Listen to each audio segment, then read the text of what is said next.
Hello, thank you for joining.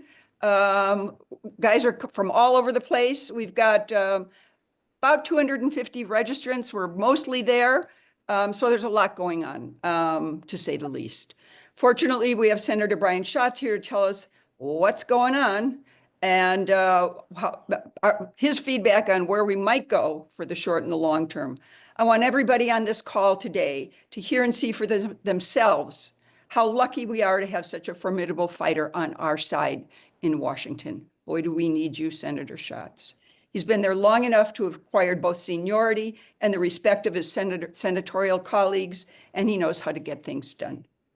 He's also quite approachable. The Indivisibles of Hawaii have been meeting regularly with the senator's office since about 2017.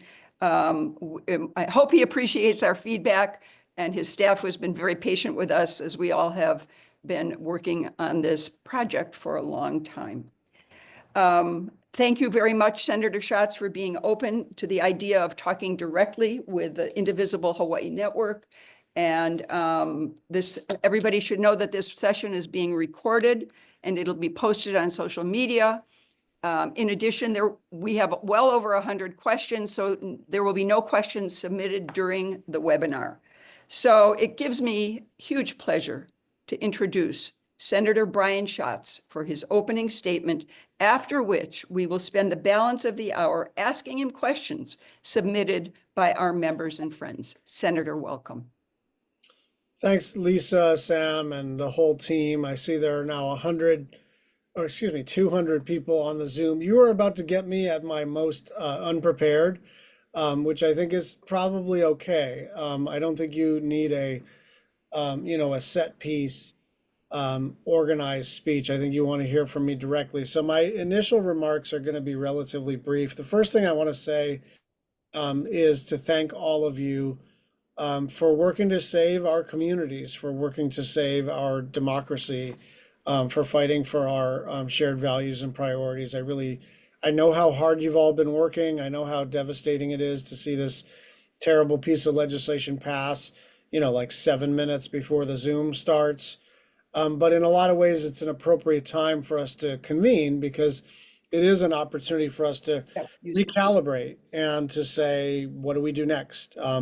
What is the best use of our collective time, attention, talent, resources in every way? And so let's just go to the bill real quick. The governor and I have been talking over the last 3 or 4 days, just in terms of our own kuleana to make sure that we manage the impacts of this bill. Now, some of the impacts of this bill are things that the state government and civic leaders and the federal government, even to a certain extent, can collaboratively manage our way through, and some of them are not. And so, just as an example, the rural hospital question is an institutional question for the state of Hawaii and for the counties, for the healthcare system.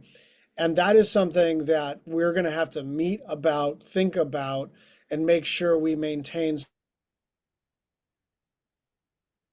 Uh-oh. Froze. Senator, it's going to be pretty tough. But that is an example of something that we can do something about. On the other hand, the loss of the premium support tax credits under the Affordable Care Act is not something that the state government or the civil society nonprofits can step in and fix. And so what we're trying to do is inventory, just like when we pass a good bill, we inventory what's in it for Hawaii.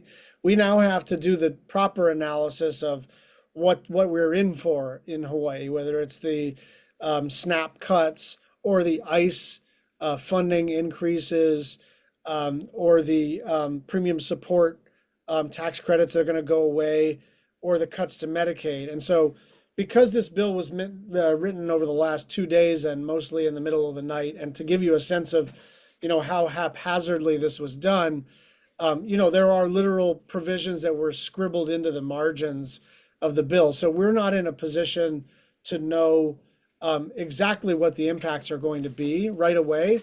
So our teams, which is to say my team, the whole congressional delegation and the governor's team, as well as impacted stakeholders, are collecting that data. So I'm not ready to tell you what it exactly means all across society, except to say that we are immediately pulling together and we're going to manage through this. And we're going to be like a no nonsense, no BS. What does this actually mean for rural hospitals? What does this mean for emergency care? What does this mean for indigent care? What does this mean for your parents or grandparents who are in a nursing home?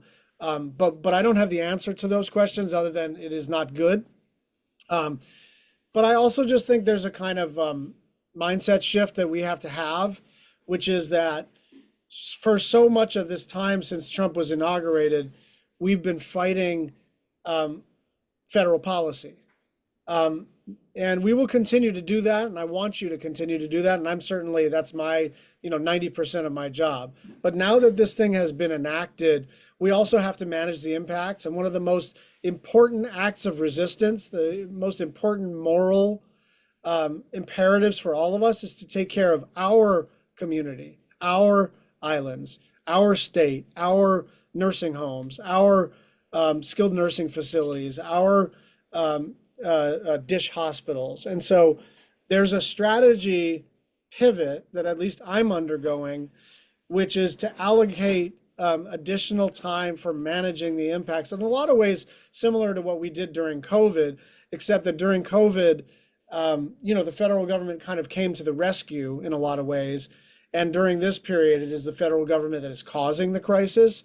But regardless, we're going to have to start to spend a fair amount of time at the kind of management of the crisis level so that we can show with Josh Green and with the Democratic legislature and with all of us working together how we protect each other. We may not be able to protect hundreds of millions of Americans from this terrible piece of legislation, but we're going to try like hell to protect each other.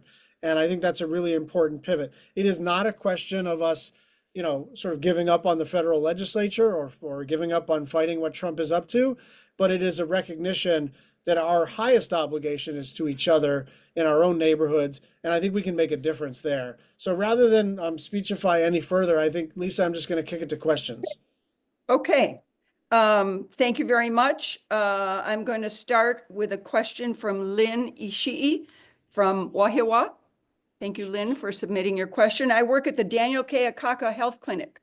We provide excellent general medicine, vision, and audiology healthcare. How can Congress prevent the administration from privatizing our VA health clinics? Will the Trump administration diminish the progress the VA health services has made in the last 10 years? A couple questions on VA. I think that, first of all, thank you for your work at the Daniel K. Akaka Clinic. This is something that obviously was Daniel K. Akaka's one of his highest priorities in his final term. And then the rest of us in the delegation took it on to try to see to it that it got constructed and opened. And so it's a real success story in terms of providing resources to veterans. They can't privatize the Daniel K. Akaka Clinic without a new law, and they're not going to be able to pass that law. That's the first thing. The second thing is I think we all ought to be very worried about the desire that the Republicans have to reduce funding for veterans health care because they do have a theory of the case, which has to do with moving in the direction of privatization and just reducing eligibility. I mean, one of the ways, and this is what they're doing with the Medicaid stuff too, because these programs are popular and effective, the way to throttle the expense of the program is to create really onerous eligibility requirements and a sort of administrative friction so that eligibility determinations can't even be made in the first place. So what does that mean? It means if you're a veteran and you have a disability which is service connected, in order to access VA care, you have to be determined to be eligible. And if those appointments take 18 months to get, that's 18 months of savings during which VA doesn't have to provide care to you. They book that savings and use savings, this is Medicaid now, and use that savings to generate revenue for tax cuts for people making $4 million a year or more. And so this is a strategy that they will use. I think we have to fight it at the legislative level. In some instances, what they're doing is already illegal. And so we can also try to win in court.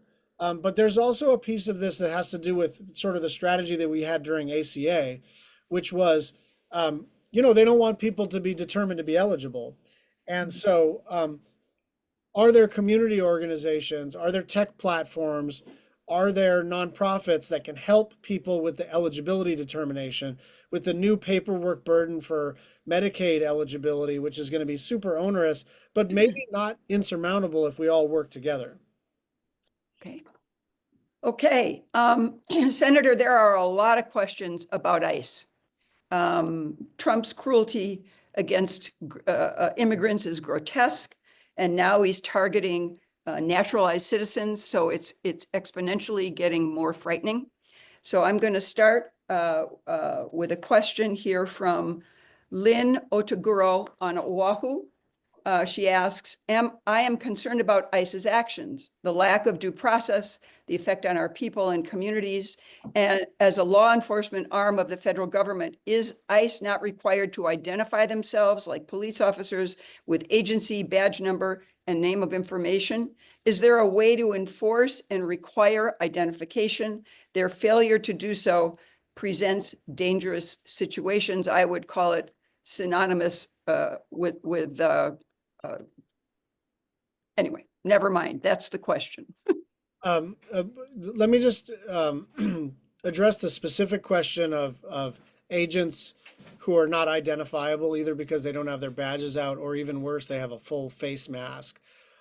That's danger. That's more dangerous than I think people are giving it credit for, because if all you have to do is run up in an unmarked van and some tactical gear, and you don't have to show your badge and you don't have to show your face, this actually provides an opportunity for actual criminals to position themselves as law enforcement officers. And so that worries me the most. We do think that there is a legal strategy to require these people to show their face. So I think that's another piece of this. The other thing I'd say is that we have been working very hard to make sure that although many of the ICE actions that we've seen recently in the state of Hawaii are contra our values, we want to make sure that all of the federal law enforcement officers feel obligated in Hawaii, feel obligated to this community, and feel obligated to abide by not just the laws of the state of Hawaii and the federal government, but also the kind of expectations that we have here. And we have been trying to make sure of that in a number of ways, including my personal outreach to the various special agents in charge and all the rest of it, just to articulate our expectations. But I do think that maybe one of the most alarming parts of this bill is the $150 billion for ICE. They are clearly excited about mass detention of undocumented individuals, and to the questioner's point about now they're going after denaturalizing people. That process is very narrow and will not impact very many humans, but it is designed to terrorize folks. It is designed to make people feel unwelcome, and unfortunately, it's succeeding along those lines. But I also think we don't want to believe that they have this power that they don't have. They can't just kick people out of the country unless those people have, both a criminal history and are undocumented. There are obviously individual cases where in which this has been not the case, and we're fighting them. But remember, their purpose is to terrorize. So one of the things that we can do is to make sure everybody who's of immigrant background, right? Because a lot of people in Hawaii are not first generation, they might be third generation. But from the standpoint of a law enforcement officer who's from the continent, it's not that obvious to them. And that's not the way you evaluate whether someone is legally in the country, is how they look. And so a lot of people who have immigrant backgrounds are quite terrified. And I think our collective obligation is to make sure that they feel welcome, and to make sure that the law enforcement actions that are happening here are consistent with the federal statutes. Okay, there's another question along those lines from Sally Lambert of Kailua Kona. I think you've answered it, but I'll just let you know what she said. Kona is an agricultural community where people who have come to help harvest are 99% law abiding. We need them. It's a workforce issue. I wanted to acknowledge that she submitted that question, but I think you've answered it pretty well. And I can just tell you, Senator Schatz from Ezra and Leah at Indivisible, their major concern, that we hear from them, is about the new money for ICE, so that the Trump regime can do in Chicago and New York and other cities what they've done in LA. So thank you for addressing that. We have several questions, and we saw you. Can I just add one thing about this? Sure, sure. Because I think we have to insert, hope into every conversation, which is different from being naive, right? Which is different from being naive. And it's different from imagining that that we've got them right where we want them, right? That's not what's happening. This is bad. But in the last election, it is fair to say public opinion was not with Democrats about immigration questions, because they felt, correctly or incorrectly, that we were insufficiently oriented towards the rule of law and sort of an orderly process at the border. And I don't want to relitigate that, but that's just a fact, based on polling. The thing that has changed, which I think we should all take some heart in, is that we are a humane country that does not like this stuff, right? There are a bunch of people who thought, well, I don't like a disorderly process at the border. And the people that I know came in legally. So these people who are presenting themselves for asylum and sort of, are perceived to be cutting the line, I don't like that. That's one set of people. But a lot of those very same people are not signing up for sending people to an El Salvadorian gulag, right? Who are not signing up for terrorizing like a Home Depot in Southern California. And so it's true that Trump is really following an authoritarian playbook, but where it has worked in Belarus and Turkey and elsewhere, they do all of these things, kind of working a checklist, and they usually become more popular. And this is not going well with the American people. And so as awful as this is, and it is awful, and as durable as some of these, as some of the damage is, and some of it may be durable, we have to understand that the people of the United States of America are not broadly in favor of any of this. And that is not true in places where authoritarians take permanent control.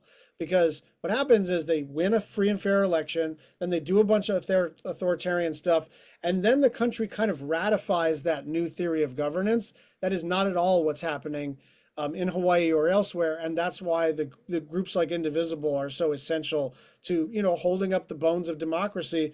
And to mix metaphors here, I'd like to quote former Speaker of the House Calvin say, "Be like the bamboo, bend but don't break."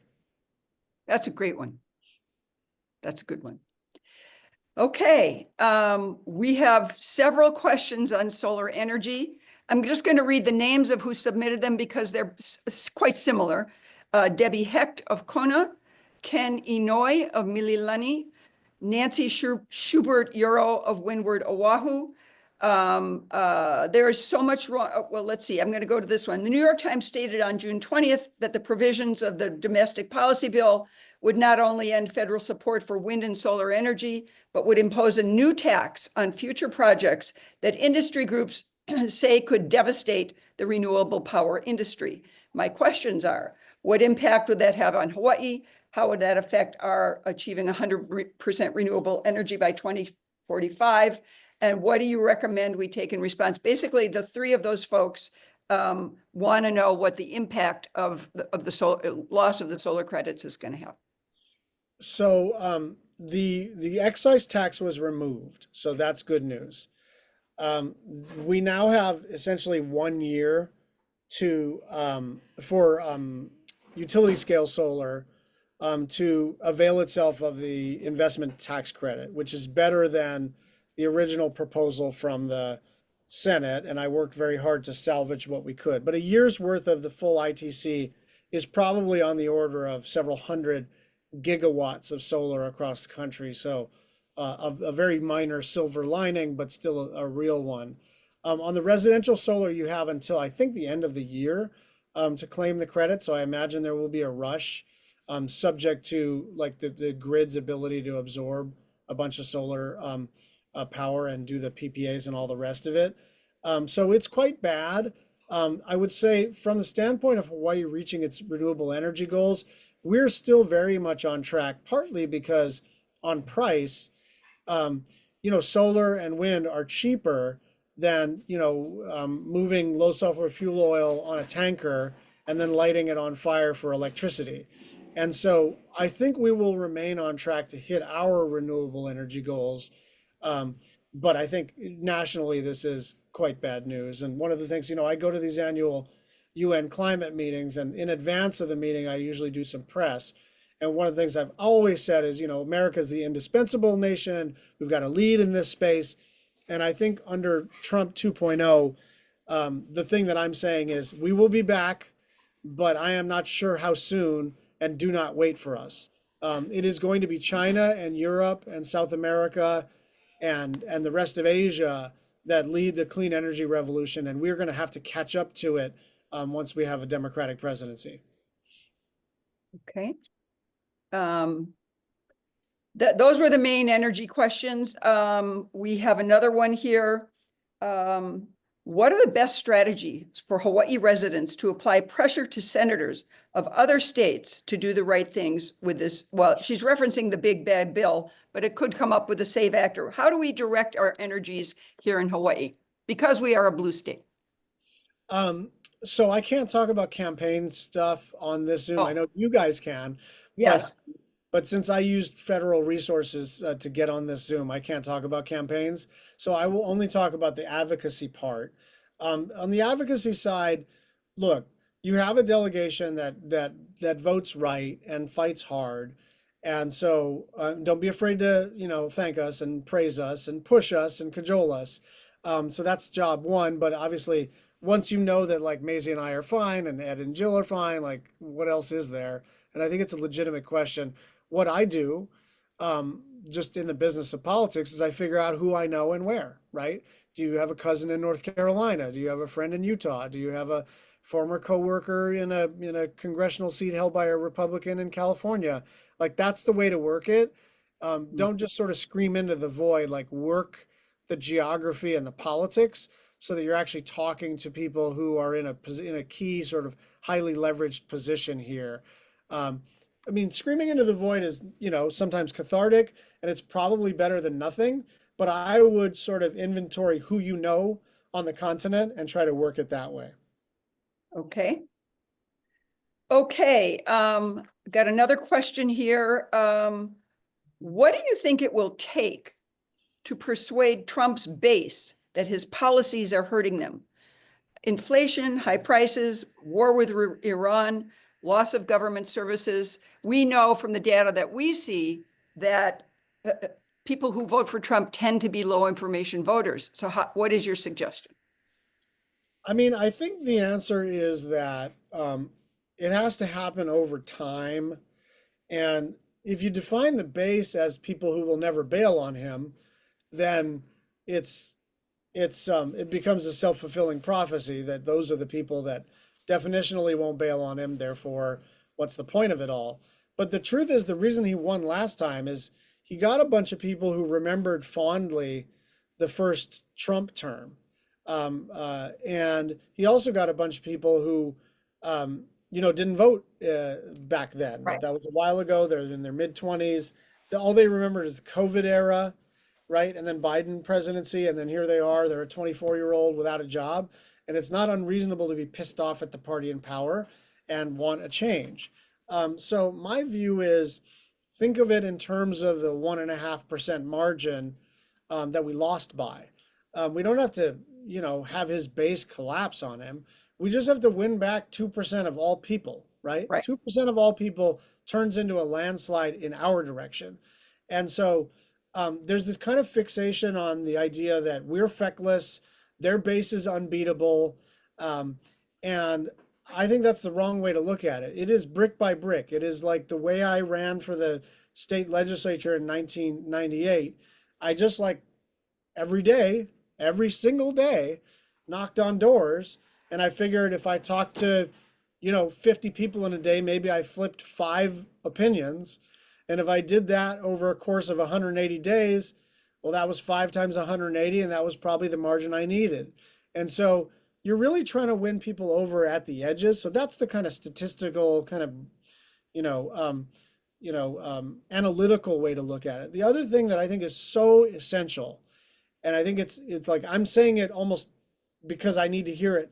I need to take my own advice, and that is, gosh, we got to give people grace for having voted wrong, right? We really do, and it's so hard because it's so awful.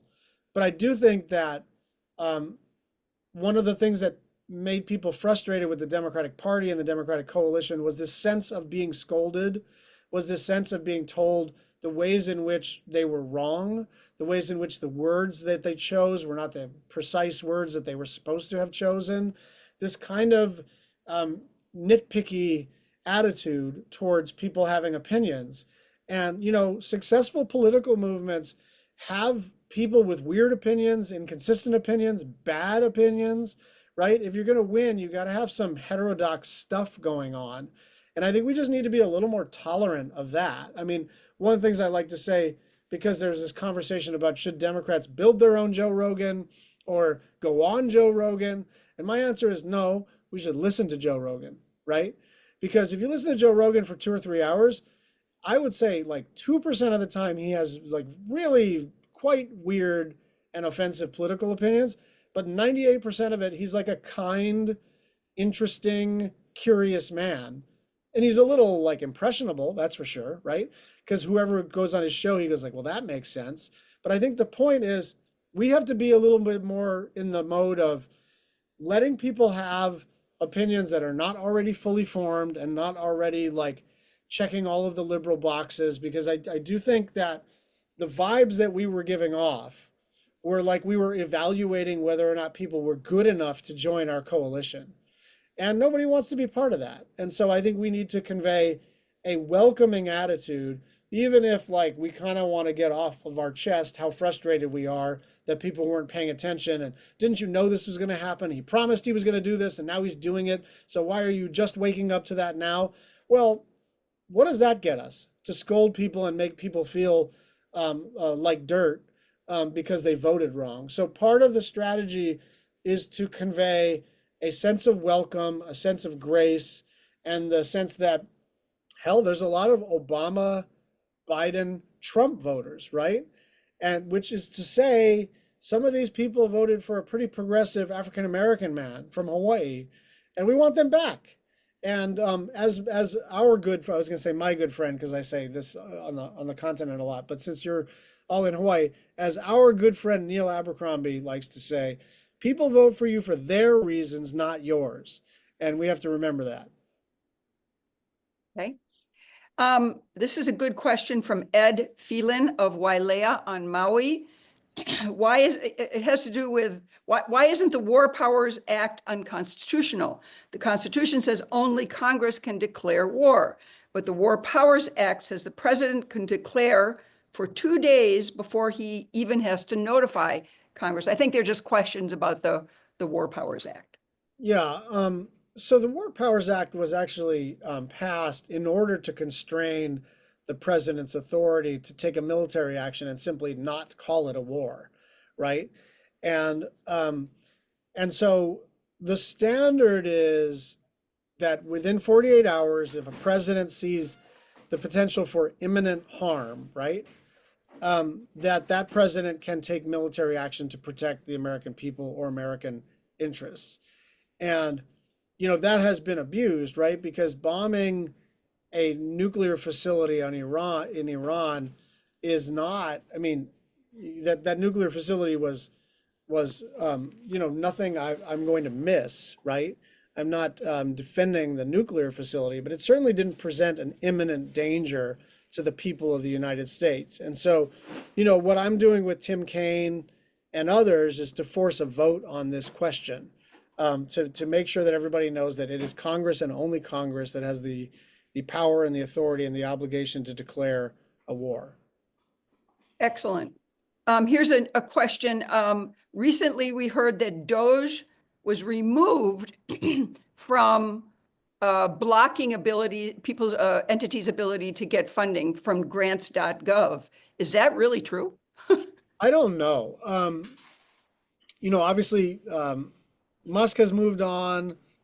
A couple of the key players within Doge have also moved on. I think there was one like kind of young, pretty smart software guy who got deployed into Doge and then came out saying like he sees less waste, fraud, and abuse in the federal government than he did in the private sector in Silicon Valley, which I thought was instructive. So, but how much they have like permanency, I think is really hard for me to know. There was a point at which they were kind of sitting on the Treasury payment system. They seem to have not completely lost traction, but there seems to be money flowing. And I think this is an important point. As egregious and awful as all this stuff is, we monitor the federal funds coming to the state of Hawaii, and we're still in the like well over 95% of all federal funds continue to flow. There are places where the cuts are really unfair, illegal, acute, right? It happens to be at the University of Hawaii and in environmental or cultural programs in particular. But other than that, most of the federal funds continue to flow. That's good news. Okay, so everybody's looking to the 2026 elections. Everybody knows there are vulnerable people in the House, possibly Tom Tillis's seat in North Carolina. What we're hearing is that now the strategy on the Republican side is going to get the SAVE Act passed in the Senate. And of course, with a rogue and imperial Supreme Court, if the SAVE Act passed, they'd probably say it was okay. So could you comment on that for us, please? Yeah, we're not going to pass the SAVE Act. I mean, there's not that much that I'm confident in. We're not going to pass the SAVE Act. It is subject to the filibuster. It is not something that is permissible through the reconciliation process. So it would need 60 votes, and it will just not get 60 votes. And I don't think it would get 48 votes. So is this a future danger? Absolutely. Is this something to be pissed off about? Absolutely. Is it going to be passed before the next election? It is not. That is good news. Thank you. This is a question from Debbie Hecht of Kona. It's basically a statement, but you can maybe comment on it. Please do not vote for the drilling or development of any of our national parks. This is our legacy to future generations. People need to reconnect with nature. I think that's her statement, but it's on a relevant issue about opening up the park system. Yeah, I shouldn't even say we, like this is the most royal of royal we's, because I didn't do that much on it. I was just focused on the climate stuff and the Medicaid stuff. But my good friend Martin Heinrich, who's a senator from New Mexico, and is he's a real conservationist, but he's also just like a hiker, fisherman, like hunter. He's whenever he can get a moment to go out deep into the woods, that's what he does. And he and a whole sort of a community of conservationists mostly on the mainland, some in Hawaii, got together, and it was a really well organized campaign to get rid of Mike Lee's proposal for mandatory sale of federal lands, Bureau of Land Management and National Forests. And it started out with, I think, 2.5 million acres mandatorily sold. And this is the craziest thing. Sold as a pay for tax cuts. So like even if you think that there's some federal land that should be used for certain purposes, like anyone who's run a business knows, you do not sell an asset one time in order to cover a revenue shortfall that goes into the future. Like you're supposed to match up, those kinds of resources in an intelligent way. So it's just a crazy way to do it. And the public pressure was so intense that he kept scaling it back and back and back until there were actually enough Republicans to say, I'm not voting for this bill if it's got the sale of federal lands in it. So, look, it's hard to talk about our victories in this bill because there's so much that remained that was rotten. But there were a couple of important achievements in which, either activists and community members across the country made something so politically toxic that they had to remove it, or frankly, the excellent staff we have in the Senate did these arguments before the parliamentarian and got a bunch of stuff deemed ineligible. And so, again, I'm not trying to tell you this bill turned out great. I am saying it probably would have been 2 or 3 times as bad were it not for all of our efforts. Wow. Okay. Those are the main questions that we've got. And I have here Lily Troy of Kula Maui asks, on behalf of most of everybody on this Zoom call, would you consider running for president? No, thank you. Well, those are the main questions that we've got. I'm wondering if you can take some time to summarize what so I wrote down this wonderful statement that, we all need hope, and hope is, we can construct our own future, and that's where we all are, and Indivisible and Move On, and in Hawaii, the Hawaii Coalition for Civil Rights. And there are lots and lots of groups that are coming together, Senator, to work together. Your perspective and wisdom on, how do we create hope for the future? That'd be great. Well, I think organizing in real life and doing an actual thing in your actual community is the most important way to cultivate hope, because I do think that look, things are bad, but it does not behoove any of us to get spun up by the algorithm, right? If I say, hey, good news, we knocked out the public lands provision of the bill, inevitably on Twitter or wherever, someone will come in and say like, well, that, we're not going to have elections next year, right? And that comment, the one that is more apocalyptic, is always the one that the algorithm understands to be more interesting, getting more eyeballs. And there are some things to be very, very deeply worried about. I'm not trying to say that everything is okay. I am saying that if you're going to cultivate your own ability to do something about it, you got to put the phone down and go show up in real life and actually just help someone, right? And I think given what's happening with immigrant communities, given what's happening with the Medicaid population, given what's happening to Native Hawaiian programs and projects and healthcare, that a lot of our efforts ought to be devoted towards holding it down for our people. That's the thing we know we can do. We've got a Democratic governor. We've got a bunch of mayors who want to participate with us. We've got a legislature that's ready to roll. We've actually got, flawed or not, perfect or not, we've got better nonprofits and even better CEO types than almost any other place. Like, they may not be perfect, and of course they're, driven towards making profit primarily. But let me tell you, when the government shuts down, I can call the utility companies and say, we need you to put all your people in who are federally funded in abeyance so they don't have to pay their utility bills if they're also not getting their paycheck. And every utility goes, okay. Or when the American Rescue Plan passed and we had the PPP program, which kept businesses afloat, I got all the credit unions and all the banks on the phone to say, okay, there's going to be an online portal. Let's get as many people signed up for PPP loans as we possibly can. So our ability to work together is actually unusual in the United States. Our kind of island attitude about we're all in this together, even if we're adversaries in other contexts, is so essential. And so that's where I think our focus should be. I will tell you, there's going to be plenty of other legislative fights at the federal level. And I want your help, and I want your accountability, and I want to fight those fights. But if you're asking me what's the best use of my time if I live in Kona or Waipahu or Manoa or Wailuku and I want to just do something, I think the answer is this bill is going to come down and crash on our communities. And we can do a few things to make it less bad for our friends and neighbors. And I think that's a really important aspect of what we should focus on.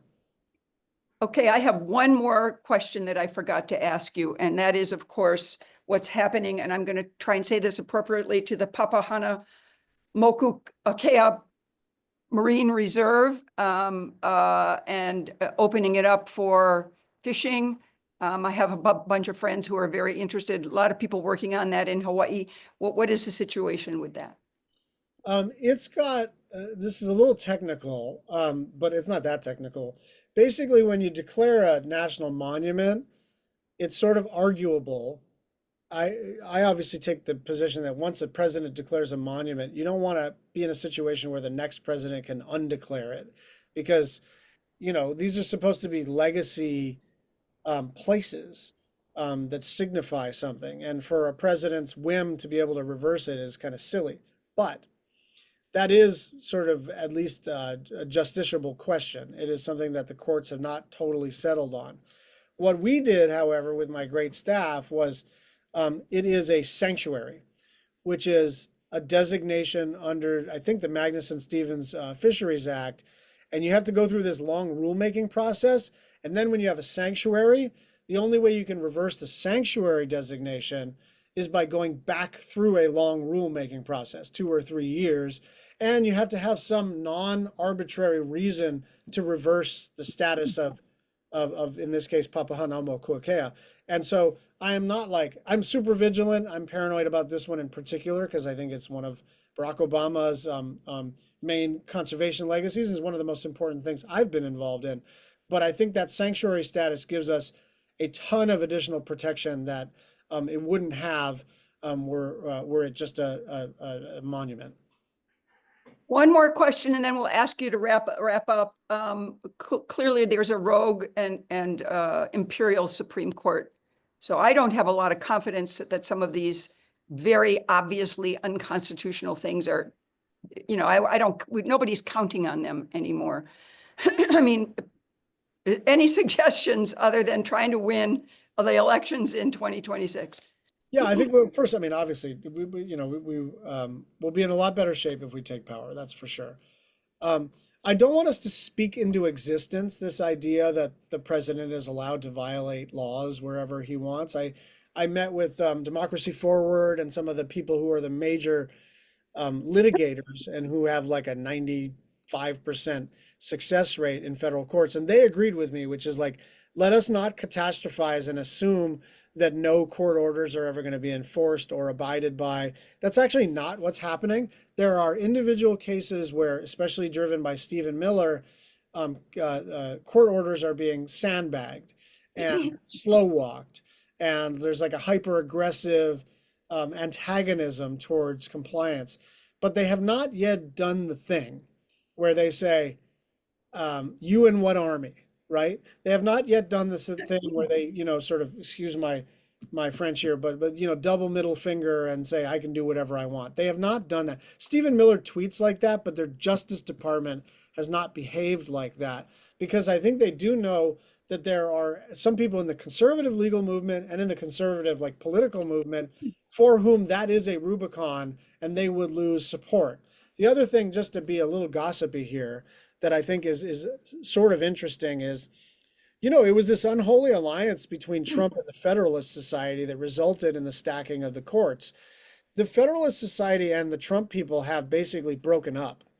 And the Federalist Society folks, have a different theory of the case, which is let us mechanically take over as many state courts, district courts, and circuit courts and the Supreme Court as we can over time, but lawfully. And they've been very, very successful along those lines. Trump is too impatient to do it that way. And the Federalists are now pissed at the Trump people. And that is a cleavage that you're occasionally seeing in these unexpectedly, good results at the Supreme Court level. Again, it's not like we should put our faith and trust in these folks, but there are a few justices with whom I severely disagree, who I think may come down on the side of the rule of law when it comes down to it. It's all about the rule of law. Senator Schatz, thank you for answering so many tough questions. I suspect you've had a few rough, long nights. We appreciate you showing up today. Let's do it again when you have other things to say. Well, thanks to Zoom, it's easy enough to do, and our members are sure to find it informative and helpful to have this interchange. Any closing remarks? No, just keep the faith. Put your phone in the ocean tomorrow. Just throw it right in the ocean. I don't mean that literally, but I do mean give yourself a break. Understand that this is a marathon, not a sprint, and we need you all to be strong and happy and resilient. We need you to take care of your families. We need you to take care of your bodies. We need you to not feel guilty about enjoying yourself. Like one of the things that I learned from observing President Zelensky is that in the middle of it all, in the middle of his home city being bombed and schools being conducted in bomb shelters, he still takes the time to be a dad. He still took the time when I met him for the first time to ask me how the people of Maui were doing. And so one of the things that I think that reinforced for me is that the way to fight these people is to maintain our own humanity and to recognize humanity in each other and recognize our physical and mental and emotional limitations and work with them and get stronger together to beat these folks. But it's not like there's some magic button we're going to find if we stay online long enough. We got to take breaks and then come back on the other side next week ready for the fight again. Senator Schatz, thank you very much. That was an hour with Senator Brian Schatz, Hawaii's senior senator and champion of democracy for Hawaii, protecting democracy in Hawaii and across our country on behalf of the entire Indivisible Hawaii statewide network, 12 chapters. Mahalo nui and a hui ho. Thank you, Senator Schatz. Hello, everybody.